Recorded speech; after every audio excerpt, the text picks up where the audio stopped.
thanks to Aretha Franklin. We all know how to spell it, but what exactly is...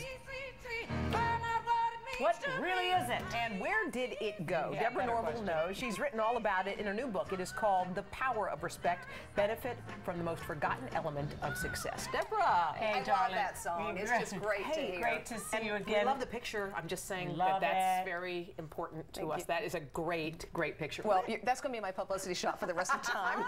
You get one good one, you keep it forever. Oh, you get all good ones. You don't have a bad angle. But you started this whole thing with your first book a couple years ago. And I'm sorry to say that since your first book came out, and I'm sure a lot of people bought it, and it made on gratitude. On gratitude, we have not seen the world change for the better since. No, on the contrary, it's going the other direction. In fact, 79% of Americans think that rudeness and disrespect has become a serious problem in this country.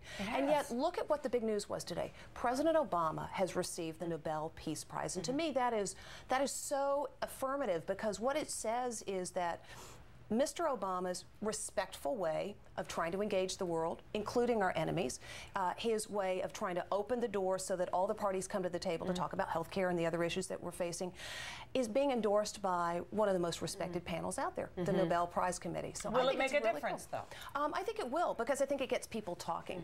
The fact that 79% of us think this is a problem is a good thing, because it means we want it to be better. We see it every day. I mean, we saw it with the Kanye West thing, with the Joe Wilson thing. We keep seeing people with these public displays of disrespect, and it's hard to, I guess, teach your kids, like, this is not the way to go. No, actually, I think it's, helpful that people show their backsides like that, because it gives us those teaching opportunities. Moments, We can say, of course you can disagree with the president, but you don't shout out while the president is speaking. Disagree with what he says, but respect the office.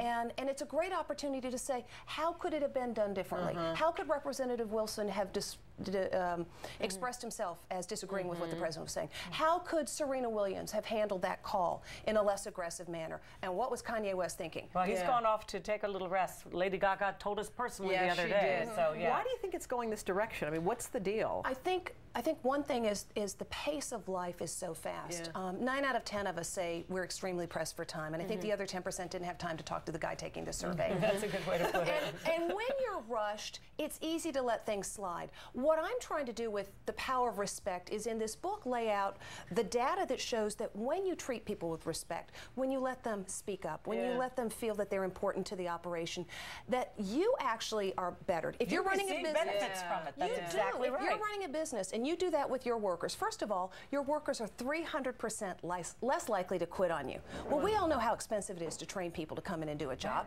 So if they aren't quitting on you, you've saved right there. But more importantly, studies have found that when you do that with your workers, tell them they're doing a good job, let the people know, hey, Kathy Lee did a great interview yesterday, and let Kathy Lee think that, hey, I've got a future here and I'm important.